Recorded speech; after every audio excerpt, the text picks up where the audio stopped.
예수를 보면 하나님이 누구신지를 보는 것이고, 또 예수의 이름으로 무엇을 구하든지 들어줄 것이요 예수께서 가신 길을 우리도 갈 수 있게 된다라는 약속을 하고 있습니다.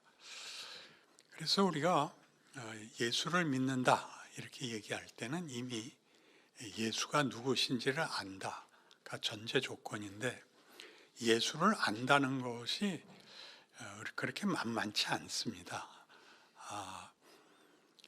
느닷없이 예수를 믿게 되는 경우가 제일 많습니다. 뚜렷한 사건으로 시작하는 사람도 있지만, 모태신앙이라든가 또 어렸을 때 친구 따라 교회 다니다 보니까 예수 믿게 되었다 하는 일들도 있는데, 성경은 구약이 있고 신약을 여는 분으로 예수가 등장하지 느닷없이 등장하지 않습니다. 그래서 예수의 등장이 구약이 왜 필요한가? 그리고 구약을 읽음으로써 예수가 누구인지를 알면 신약이 그냥 읽는 윤리와 도덕적 차원이 아니라 보다 깊은 차원으로 읽힐 수밖에 없다 하는 중요한 강의를 오늘 때가 때인지라 하겠습니다. 구약 성경을 읽으면 이스라엘 민족 역사인데, 하나님께서 아브라함을 부르시는 창세기 12장이 묘하다고 여러 번 얘기했습니다. 1장부터 시작해서 3장에 이르도록 창조 얘기를 하다가 그 아담에게 선악과 먹지 말라 그러는데 먹어버리는 바람에 쫓겨나고, 5장에 가서 900세를 넘게 살지만 다 죽고 만다 하는 이야기와, 그다음에 노아 홍수로 세계가 심판을 받고 노아 집안으로 후세를 이어가는데, 그들도 하나님을 제대로 섬길 줄 모르고 반발하는 바벨탑을 쌓는 걸 보고 하나님이 다 흩어버리고 느닷없이 내가 네게 복을 주어 내 이름을 창대케 하리니 너는 복의 근원이 될지라. 너를 축복하는 자에게는 내가 복을 내리고 너를 저주하는 자에게는 내가 저주하리니 땅의 모든 족속이 너를 인하여 복을 얻을 것이니라가 등장을 합니다. 이 말씀의 기이함은 앞에 있었던 얘기, 너희가 이걸 먹으면 다 죽는다 와 같이 결정적인 선언이고, 아담이 선악과를 따먹도록 왜 놔뒀는가 하는 의문은, 하나님이 인간을 지을 때 하나님의 형상으로 지었다 하는 얘기 속에 인간은 인격을 가지며 자유선택권을 가진다가 거기 감추어져 있습니다. 그래서 먹으면 안 되는 걸 왜 만드셨는가? 먹지 못하게는 왜 안 하셨는가? 왜냐하면 자유선택권이 인간에게 주어져서 심지어 하나님의 명령을 어기는 일마저도 허락이 된다. 그래서 뭘 보게 되느냐? 자기가 선택한 선택이 무슨 결과를 낳는가를 보게 된다가 이제 바벨탑까지 이어지고, 그러고 나서 이제 다 망한 세상에 느닷없이 내가 네게 복을 주어 네 이름을 창대케 하리니, 이렇게 창조의 말씀같이 인류에 대한 운명을 바꾸시겠다 이렇게 되는 것이 구약의 시작입니다. 그러니까 구약에서 내내 하나님은 자신을 소개할 때 나는 너희 조상의 하나님이니 아브라함의 하나님, 이삭의 하나님, 야곱의 하나님이니라를 반복해서 하시는데, 재미있게도 그 후에 이스라엘 역사는 하나님이 아브라함과 이삭과 야곱에게 하신 이 약속을, 그 후손들을 애굽에서 400년 동안 종노릇을 시키고 역사를 이어가겠다 그렇게 하십니다. 그래서 아시는 대로 요셉이 죽은 이후에 이스라엘 백성은 그 애굽에서 숫자가 너무 많아지니까 그 바로가 그들을 노예로 삼아서 400년을 이제 종노릇하는 것이 시작입니다. 그러면 400년간 종노릇을 하면, 노예 노릇을 하면 모두에게 어떤 결론 혹은 소원이 생길까요? 여러분이 한번 자신이 스스로 생각을 해 보십시오. 노예 생활을 400년 하면 뭐가 제일 소원일까요? 맞아도 되고 틀려도 되니까 한번 해보세요. 뭐가 소원일까요? 해방입니다. 그걸 조금 고급스러운 단어로 하시면 안 되겠습니까? 자유입니다. 그러니까 구약은 전부 자유 얘기입니다. 구약을 읽을 줄 모르면 얘네들은 왜 이렇게 순종을 안 해서 우상을 섬겨서 이렇게 늘 벌을 받아 이렇게 보는데, 그게 아니라 자유를 가르치는 것입니다. 그래서 모두가 자유를 소원하게 되는데, 미국 역사에서 흑인 노예 제도가 250년간 계속됐었답니다. 그래서 흑인들이 250년쯤 종노릇을 하면 DNA가 종으로 생긴답니다. 그래서 흑인들이 이렇게 껄렁껄렁 하는 거 있잖아요. 그 껄렁껄렁 하는 게 그게 어쩔 줄을 모르는 거죠. 그러니까 이스라엘 백성도 종노릇에 400년이나 녹아났으니까 자유를 얻자 이제 모세가 와서 10가지 재앙을 베풀고 홍해를 가르고 그들을 데리고 나와서 환호했는데, 광야에 나와서 자유를 갖고 있으니까 자유로 내가 뭘 선택하고 무엇을 해야 결과를 얻을 거 아닙니까? 근데 무엇을 해야 되는지도 모르고 가치의 근거나 기준이나 하나도 없죠. 하나도 없으니까 할 수 있는 말이 돌아가는 게 낫겠다, 이렇게 되는 겁니다.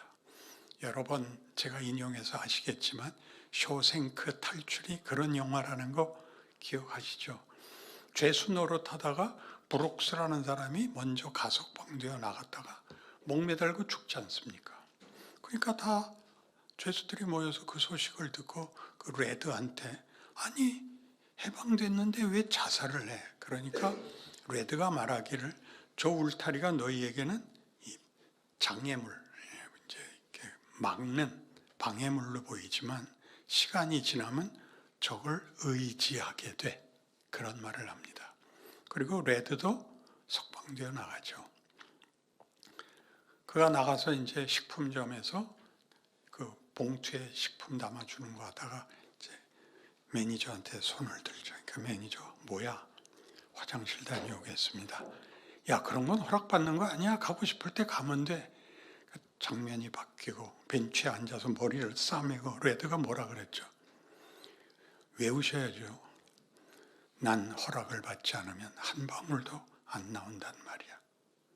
난 무서워. 그 총기 판매점 앞을 왔다 갔다 하면서 뭐라 그래요? 저걸로 누굴 쏘면 다시 돌아갈 수 있겠지. 다시 돌아갈 수 있겠지. 그게 무슨 말이에요? 자기가 뭘 결정을 하려면 자유를 주면 다가 아니라 가치와 의미와 그리고 운명을 알아야, 뭘 기준을 가져야 선택을 할 거 아닙니까? 그걸 다른 사람이 정해주는 게 훨씬 쉽더라 이거죠. 그러나 자유가 없으면 정당한 인간이 될 수 없다는 걸 우리 모두가 알고 있습니다. 그러나 진정한 자유를 누리기 위해서는 얼마나 실력이 있어야 되는가는 인류 역사 내내 반복되고 있습니다. 그래서 자유를 위해서 허락해서 찾아온 그 광야 40년에 한 번도 성공을 못해서 그들을 다 광야에다 묻고, 그리고 그 다음 세대를 데리고 요단강을 건너서 가나안에 들어가서 어떻게 삽니까? 우상을 섬기죠. 그리고 다 내쫓으라는 원래 살던 족속들도 다 멸하지 않습니다. 왜요? 자유의 그 권리 정도가 아니라 자유가 허락하는 진정한 내용을 만들 수 없을 때는 그게 답니다. 우리 한국말에도 가요의 가사로까지 나오는 다 그런 거야, 그런 거지 뭐 라는 말은 체념이죠. 체념. 그래서 평생을 뭘 하고 사느냐 하면 어차피 죽을 건데 뭐를 전제로 하고 그냥 대충 삽니다. 발악을 할 필요가 없기 때문입니다. 왜요? 아무도 그걸 해결 못했으니까. 그게 사사기에서 어떻게 나타나느냐 하면 이제 하나님이 옆에 놔둔 족속으로 저들을 치고 저들은 하나님 앞에 와서 울고 회개하면 구해주고 다시 또 우상 섬기고. 왜 자꾸 우상을 섬기죠? 하나님께는 내가 필요한 걸 아뢰어도 들어주지 않더라. 이게 사사기와 열왕기의 내용입니다. 우상을 섬긴 이유입니다. 우상은 뭐냐? 내가 원하는 걸 주실 거라고 생각하는 신을 자기가 만들죠. 우리 모두가 하는 푸념입니다. 만사 형통하게 해주십시오. 건강하게 살다 죽게 해주십시오. 이렇지 가치와 의미를 따지기는 일반인은 불가능합니다. 그래서 자유를 주었으나 자유를 가치와 의미와 운명으로까지 이해할 수 없고 만들 수 없으면 사는 동안은 무슨 싸움밖에 할 수 없냐 하면 생존 경쟁을 해야 됩니다. 사는 동안 지고 살 수는 없으니까 인류 역사는 폭력으로 얼룩질 수밖에 없습니다. 폭력에서 지면 체념하고 살거나 아니면 발악을 하거나 자폭하거나 그거밖에 없습니다. 그래서 사사기에 나왔던 그 유명한 결론, 당시에는 왕이 없어서 모든 사람이 각기 자기 소견에 옳은 대로 행하였더라는 지금 포스트 모던 사회하고 똑같지 않습니까? 지금 다 상대성 속에 있고 각각의 자기 고집대로 사는 답은 없다. 그러니까 이제 공론화되었죠. 그래서 뭐 너 죽고 나 죽고 자밖에 없으니까 우리 모두가 사실은 허탈함 속에 있습니다. 체념 속에 있죠. 그러나 생각해 보십시오. 그 구약 내내, 열왕기 내내 이 우상을 이기지 못하는 이유가 그렇게 반복해서 나오는데 우리가 놀라는 것은 그렇다고 하나님이 그들을 없애버리지 않더라는 겁니다. 다시 회복합니다. 다시 회복합니다. 다시 가자. 다시 가자. 그러니까 하나님이 우리를 자기 형상으로 만들어서 우리에게 허락한 자유를 이루고야 말겠다. 근데 인간은 밤낮 실패했다. 왜 실패했냐? 우상을 섬겨서 실패했는데 우상이 뭐냐? 우리가 필요로 하는 걸 소원했지 하나님이 무엇을 만들자 그러는 거는 우린 몰랐다. 거기서 이제 구약이 끝납니다. 그리고 신약에 예수가 오심으로 뭐가 되느냐 하면 내가 너희에게 만들려고 하는 건 이거다. 봐라. 그게 예수입니다. 그러니까 나를 본 자는 아버지를 보았거늘. 본다는 것은 영어에서 제일 두드러지게 I see라는 것은 알겠습니다 아닙니까?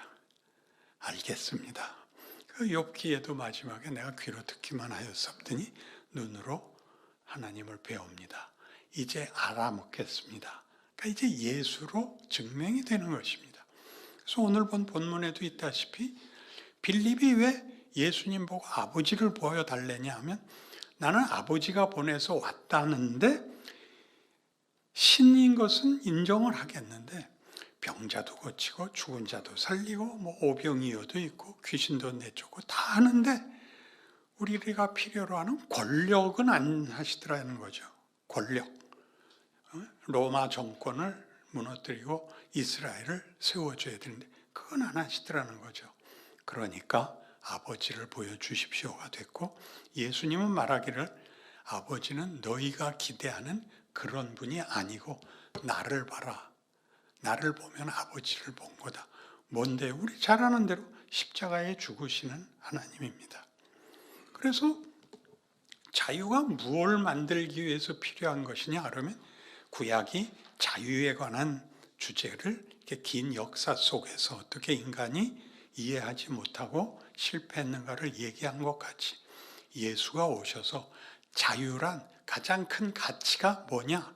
사랑을 할 수 있는 근거입니다. 사랑이란 또는 믿음도 그렇습니다. 기독교가 말하는 사랑과 믿음은 상대가 있어야 되고 그 상대와 대등해야, 즉 자유가 있어야, 자발성을 가져야 상대를 대할 수 있는 것입니다. 기독교를 예수를 믿어서 죽어도 천국 간다, 살아있는 동안 예수를 믿으면 복 받는다, 이런 말들은 가장 유치하고 단순한 이해고 입문인 겁니다. 그러니까 한국교회가 여기서 더 이상 못 나가고 있습니다. 예수를 믿는다는 걸 목숨을 걸 수 있다가 순교였고, 예수를 믿으면 복받고 기쁨이 있다가 부흥이었습니다. 그러나 기쁨이 다가 아니라, 기쁨이 무슨 기쁨입니까? 여러분 같이 모여서 서로 반가워하고 말이 통하고 하는 정도가 아니라, 인간이라는 존재의 운명이 뭐냐, 존재의 가치가 뭐냐 하는 대로 가려면 지금 우리 이렇게 얘기하는 것 같이 구약 역사와 신약의 예수의 오심이 무슨 의미인지를 관통하지 않으면 그 본문을 알 재주가 없습니다. 그래서 한국교회는 일반 종교에서나 똑같이 모든 종교는 그 조건이, 종교의 성립 조건이 뭐냐 하면 도덕성과 치성입니다. 그러니까 한국교회도 예수를 믿는 건 사실이지만 도덕성과 치성으로 가서, 여러분 도덕성이라 하면 착하게 살고, 치성이라 그러면 성경을 몇 번 통독했느냐, 새벽 기도를 했느냐, 성경 공부를 했느냐 라는 식으로까지 밖에는 이해를 할 틈이 없었습니다. 그거는 누구의 잘못이 아니라 한국 교회사가 150년밖에 안 됐기 때문에 이제 간신히 부흥에서 다음으로 넘어가길 그 순간에 한국교회의 현실로 우리에게 드러나고 있습니다. 이 일에 제가 그 다음을 어떻게 책임 맡은 자로 부름을 받아서 그 설교를, 저희 어머니가 예전에 우리 가족 예배 볼 때마다, 저 신학생인데 너는 이렇게 성경을 따지냐? 그렇게 구종을 들으면서 가족 예배를 받습니다. 따져야 됩니다. 왜요? 하나님은 지정의를 가지신 의인화해서 인격자이시고 우리에게도 인격을 요구합니다. 지정의를 요구하고, 같이 내가 아버지 안에 있는 것 같이 아버지가 내 안에 있고 너희도 다 우리 안에 하나가 되자고 하는 게 나를 보내신 아버지의 뜻이다. 구약 역사가 증언하는 것은 인간이 만드는 최선으로는 갈 수 없는 것이다, 그렇게 말하는 것이죠. 그래서 여러분 로마서 3장을 가시면 구원을 논하는 그 단어들이 한국교회에 아직 이 깊이에 묻어 있는데, 로마서 3장 19절, 우리가 알거니와 무릇 율법이 말하는 바는 율법 아래 있는 자들에게 말하는 것이니 이는 모든 입을 막고 온 세상으로 하나님의 심판 아래 있게 하려 함이라. 그러므로 율법의 행위로 그의 앞에 의롭다 하심을 얻을 육체가 없나니 율법으로는 죄를 깨달음이니라. 이제는 율법에 하나님의 한 의가 나타났으니 율법과 선지자들에게 증거를 받은 것이라. 곧 예수 그리스도를 믿음으로 말미암아 모든 믿는 자에게 미치는 하나님의 의인이 차별이 없느니라. 여러분 그 70년대 부흥기에 제일 많이 그 광범위하게 한국교회를 강타했던 구원론에서 CCC나 내비게이터나 IBF 같은 학생 전도 운동 단체들입니다. 학생자를 기억하십시오. 캠퍼스 크루세이드입니다. 왜 이 CCC가 생겼냐면 청교도 정신으로 건국된 미국의 신앙이 1950년대부터 무너집니다. 미국의 청교도 정신은 굉장히 근본주의적인 단순하고 끈끈한 신앙이지만 그 넓이와 깊이에서는 좀 너무 단순한 신앙이었습니다. 그런데 1950년이라는 것은 2차 대전 끝나고 미국이 이제 세계 최강국으로 발돋움하자 정치, 경제, 사회, 문화 모든 면에서 풍족한 시대를 가지게 됩니다. 그러자 애들이 교회를 안 나오게 됩니다. 그래서 주일학교가 피폐해지자 이제 반성한 것이 그 전도운동 단체들이 대학에서 애들을 잡아오자 해서 캠퍼스 크루세이드를 만든 겁니다. 그게 CCC입니다. 그래서 그 시대에 CCC나 내비게이터나 뭐 IBF나 다 캠퍼스에 그 학생 단체를 만들고 자발적이죠. 그들을 통해서 교회 사람들을 잡아오곤 했습니다. 전도 운동이라는 걸 알아야 되는데 그때 한국 교회는 1970년대까지도 그 부흥운동이 시작되기 직전에까지가 그 순교밖에는 각오가 또 기억이 역사가 없어서 그 주일 설교가 그 돌아가신 분 얘기였습니다. 그 뭐 최권능 목사 얘기를 제일 많이 들었는데 그 재밌었습니다. 그 안희숙 씨 같은 분은 죽으면 죽으리라 해서 왜 하나님이 난 순교 못하게 했냐고 다 반발까지 하는 책까지 냈는데 죽는 건 중요하지만 성경이 얘기하려는 것은 우리를 살려는 우리에게 허락한 생명이 무엇을 만들어야 되는가이지 죽도록 치열해야 된다가 아닙니다. 내용을 가져야 되는 거죠. 내용을. 인간이 인격적으로 인간이라는 존재의 본문을 만들어야 되는 것인데 그게 아니라 잡아오는 이 전도운동에 불과했죠. 그러나 교회들이 그때까지 아무런 교과서가 없었기 때문에 그 전도운동 단체들의 그 교재들을 갖다 썼습니다. 전도운동이라니까 구원론이 다라고요. 그게 이제 확장되면서 뭐 기도원이라는 기도원이 다 차고 넘치고 교회들도 차고 넘치고 만나면 반갑고 그런 이제 한참 되는 부흥기를 겪어서 이제 저 같은 경우는 이미 그때쯤 다 식상에 있어서 반발을 했고 한국교회 전체가 2000년대에 들어서자 이거 배가 고프다는 걸 느끼기 시작했습니다. 예수를 믿으면 인생이라는 것이 믿음이라는 것이 무슨 내용이며 어떻게 커나가야 되는가 하는 문제가 자연적으로 찾아왔지만 답을 주는 데가 없으니까 방법이 없었습니다. 그래서 그때 부흥운동에서 결정적 증거 노릇을 한 것은 순복음교회를 중심으로 한 은사, 그러니까 주로 방언이 가장 크게 부흥의 증거가 됐고 주류라고 생각했던 장로교에서는 모르는 교단에서 그 중심이 됐다는 게 시샘이 나서 반발로 제자 훈련을 대안으로 세웠습니다. 그래서 어느 교회나 제자 훈련을 했고 주로 그 CCC 10스텝을 썼습니다. 근데 제가 제자 훈련을 보고 이렇게 마음에 불만이었던 건 다단계더라고요. 그게 그 이상 키우는 게 아니라 숫자를 끊임없이 늘려가는 거에 불과하더라고요.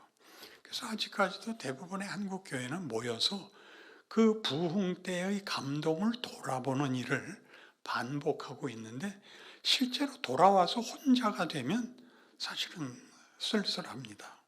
예수 믿는 게 뭔지, 오래 일찍 믿은 게 무슨 소용이 있는지 싶은 겁니다. 오늘 죽어도 천국 갈 건 알겠는데 그 왜 살아서 이 고생을 해야 되는가가 문제가 된 겁니다. 그게 이제 성경이 하고 싶은 얘기죠. 아까도 읽은 것 같이 율법으로는 20절 볼게요. 로마 3장 20절. 그러므로 율법의 행위로 그의 앞에 의롭다 하심을 얻을 육체가 없나니 율법으로는 죄를 깨달음이니라. 구약에서 율법을 준 이유가 뭐냐면 이렇게 하지 말아죠. 이건 죄다. 이렇게 하지 마라. 그러니까 하나님을 섬겨라와 이웃을 섬겨라. 4계명, 그다음에 5계명에서 끝까지 6계명이 사람, 이웃에 대한 것이고 하나님께 대한 것인데 그걸 율법이란 법이란 저촉되면 안 된다. 잘못하면 안 된다이지 잘하자는 부분은 없습니다. 법은 그러니까 법은 최저선이죠. 그 법은 뭘 만든다? 율법으로는 의롭다함을 얻을 수가 없다. 하나님이 만들려고 하는 데는 갈 수가 없다. 율법으로는 한계를 깨달을 뿐이다. 자기가 자격이 없다, 실력이 없다를 깨닫지, 그게 우리를 앞으로 나가기는 못한다. 그래서 이제는 율법 외에 하나님의 한 율법이 가졌던 의가 잘못하는 것을 가리키는 이 눈금이었다면, 이제 예수로 말미암아 22절 곧 예수 그리스도를 믿음으로 말미암아 모든 믿는 자에게 미치는 하나님의 의인이 차별이 없느니라. 모든 사람이 죄를 범하였음에 하나님의 영광에 이르지 못하더니 그리스도 예수 안에 있는 속량으로 말미암아 하나님의 은혜로 값없이 의롭다 하심을 얻은 자 되었느니라. 앞에서 율법으로는 의롭다함을 받을 수 없었는데 예수가 오셔서 뭘 했냐? 의롭다를 이제 만들어냈다는 거죠. 그러니까 저기선 뭐가 문제였느냐? 죄를 범해서 하나님의 영광에 이르지 못했답니다. 죄란 여러 번 얘기하지만 하나님과의 관계가 끊어진 것입니다. 생명에서 끊어졌기 때문에 부패하고 소멸될 수밖에 없었다. 근데 예수가 오셔서 이제 우리를 하나님과 다시 화목해 하심으로 이제 원래 창조의 목적을 이루게 되었다. 이게 예수입니다. 그래서 예수를 믿는다는 말이 갖는 것은 오늘 죽어도 천국 가는 얘기가 아니라 나라는 존재에 허락된 현실, 내 인생이라는 것이 하나님이 어떻게 하나님의 의가 되게 하겠느냐라는 싸움이 됩니다. 하나님의 의란 뭐냐? 그럴 때 여기서 하나님의 영광이라 그럽니다. 우리 에베소 1장 하면서 했던 것 같이 그리스도 예수 안에서 우리에게 거저 주시는 바 그의 은혜의 영광을 찬송하게 하려 함이라. 그게 6절이었습니다. 기억나십니까? 확인을 위해서 에베소서 1장을 봅시다. 이게 어떻게 연결되느냐는 큰 그림이니까 꼭 기억하셔서 여러분의 현실이 뭔지를 알아야 되고 자기 자신을 돌아봐야 됩니다. 1장 3절 찬송하리로다 하나님 곧 우리 주 예수 그리스도의 아버지께서 그리스도 안에서 하늘에 속한 모든 신령한 복을 우리에게 주시되. 자, 예수가 오셔서 이게 가능해진 겁니다. 그전에는 율법밖에 없었으니까. 곧 창세전에 그리스도 안에서 우리를 택하사 우리로 사랑 안에서 그 앞에 거룩하고 흠이 없게 하시려고 그 기쁘신 뜻대로 우리를 예정하사 예수 그리스도로 말미암아 자기의 자식들이 되게 하셨으니 하나님의 자녀가 되는 겁니다. 이는 그가 사랑하시는 자 안에서 우리에게 거저 주시는 바 그의 은혜의 영광을 찬송하게 하려 함이라. 그의 은혜의 영광을 찬송한다는 게 무슨 뜻입니까? 기쁨의 항복을 한다는 뜻이죠. 자신에 대해서. 하나님을 높이는 정도가 아니라 하나님이 나를 무엇을 만들었는지 제가 이제 알고 감사합니다 라고 환호하게, 우리로 하나님의 찬송이 되게, 하나님이 자기의 영광을 나를 항복시킨 것으로 받으시겠다는 하나님의 목적을 알게 되었다, 이렇게 얘기하는 것입니다. 그러니까 여러분의 현실이 죄와 사망이 왕노릇하는 이 조건 속에 우리를 보내요. 우리가 결정한 선택의 후유증이죠. 죄가 왕노릇하는, 사망이 왕노릇하는 곳에서 서로 죽고 죽이는 것밖에 할 수 없는 곳에서 이제 예수가 오셔서 우리를 그 환경 속에서 예수가 십자가에 못 박혀 죽음으로 뭘 증명하느냐 하면 하나님이 그 아들을 보냈다는 것은 하나님이 너희를 포기하지 않았다라는 얘기를 하는 것이고, 오늘 요한복음 14장에서 본 것 같이 17장에 가면 나오는 것 같이 내가 아버지 안에 아버지가 내 안에 있는 것 같이 저들도 다 하나가 되어 우리 안에 있게 하사 아버지께서 나를 보내신 것을 믿게 하옵소서. 그러니까 우리가 예수와 대등한 지위, 대등한 신분, 대등한 운명을 가지게 됐다고 얘기를 하는 것이 기독교 신앙인 것입니다.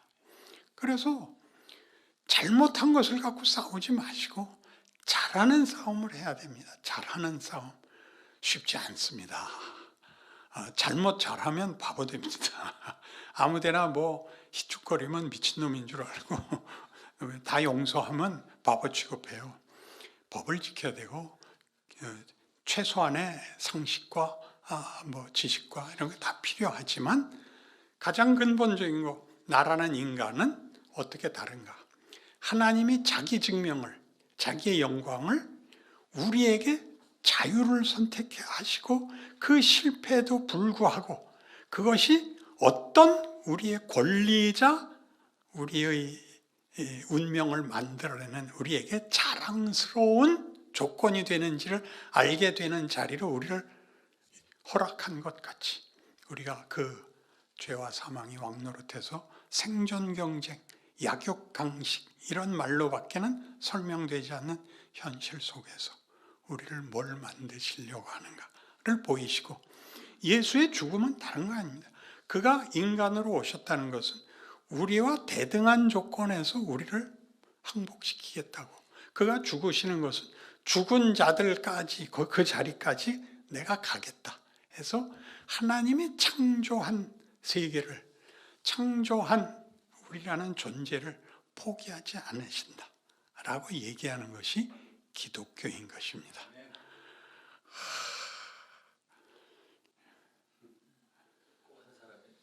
너무 크고 너무 놀라워서 여러분 쉽게 항복이 되지 않지만 세계 지도같이 갖고 있어야 합니다. 여러분의 지금 싸움은 직장, 이웃, 단대, 그 속에서 보십시오. 사람은 정말 신뢰할 수 없습니다. 사람들은 다 결국 배신합니다. 왜요? 남을 도울 틈이 없습니다. 믿질 수가 없습니다. 여러분이 하셔야 됩니다. 조금씩 하십시오. 제가 여러 번 얘기하죠. 보복을 하지 마십시오. 그것부터 시작입니다. 그리고 인상 쓰지 마십시오. 유장로님 표정 좋습니다. 그걸 유지하셔야 됩니다. 그리고 자신 없을 땐 도망가십시오. 너 때문에 그래 하는 건 하지 말고 화장실 갔다 올게. 그리고 뭐라 그랬어요? 제가 집에 가라 그랬죠. 다음에 만났더니 너 화장실 갔다 온다고 왜 안 나타났어? 뭐라 그러라 그랬어요? 내가? 그러라니까요. 그 정도 유머 센스도 없으세요? 마주 서서 정답을 밝히려고 그러지 마세요. 여러분이 이 세상에 있는 것, 예수님이 오신 걸 뒤를 잇는 겁니다. 마태복음 28장 18절 이하죠. 아버지께서 하늘과 땅의 모든 권세를 내게 주셨으니 너희는 가서 모든 족속으로 제자를 삼아 성부와 성자와 성령의 이름으로 세례를 주고 내가 너희에게 분부한 모든 것을 가르쳐 지키게 하라. 그러니까 예수의 성육신을 우리가 잇는 겁니다. 신자들이. 그리고 한마디 더 나오죠. 볼지어다 세상 끝날까지 내가 너희와 항상 함께 있을 것이니라. 그러니까 내가 있으면 거기가 임마누엘이 되는 겁니다. 임마누엘이라는 건 나 하나가 아니라 우리 안에, 그러니까 내가 만나는 모두 안에 하나님이 함께 하시는 것이 됩니다. 우리 안에 있게 합니다. 하늘에 계신 우리 아버지요, 나의 아버지요가 아니라 이렇게 우리에게 자신을 복수로, 이렇게 명칭을 복수로 가지게 하는 이유를 알아야 되는 겁니다. 예수로 말미암아 구원과 창조가 완성되었듯이 여러분 각각이 우리 안에서 메시아가 되고 임마누엘이 되고 한다는 사실을 아셔야 됩니다. 그걸 알고 우선 나부터 한 발 앞서가야 되고 그 다음에 모두에게 영향을 미치는 보이지 않는 하나님의 일하심이, 예수는 2000년 전에 왔고 나사렛, 예루살렘 정도 그 이스라엘을 벗어나지 않았음에도 불구하고 온 인류의 역사를 과거와 저 미래까지 다 품으신 것처럼 일하고 계십니다. 우리가 그 중에 한 증인으로 서 있다는 그 놀라움을 크고 작고 높고 낮고라는 게 다 소용이 없고 진리와 생명, 그 영광과 찬송, 감사와 기쁨 나누고 함께하는 이런 연합. 사랑과 믿음은 상대가 있어야 된다 그랬고 대등해야 된다 그랬고 거기에 뭐가 있다고요? 기쁨과 찬송이 있다 그러는 것입니다. 이렇게 우리가 이 세상에 보냄을 받아 있다. 이 전 세상을 보고 저 트럼프 왜 그래? 그러지 말고 여러분 자리를 지키시면 그 다음은 하나님이 하십니다. 그런 우리 바나바, 멋진 이름이죠. 바나바 회 되시고 여러분 각각의 현실이 되기를 축복합니다. 기도하십시다. 하나님 아버지, 우리가 성육신을 잊고 있고 우리가 있는 자리가 임마누엘이 된다는 사실에 놀랍니다. 자신을 다시 돌아보게 되고 나 같은 것을 들어 쓰시겠다는 하나님의 역사가 신이 인간으로 올 수 있고 우리 손에 죽을 수 있다는 하나님의 깊고도 무한한 능력과 자비와 은혜와 회복과 기적을 인하여 내 인생을 주 앞에 바치기로 합니다. 순종하기로 합니다. 그 기적들을 나누는 우리 남은 생애 되게 하여 주시옵소서. 예수님 이름으로 기도합니다. 아멘.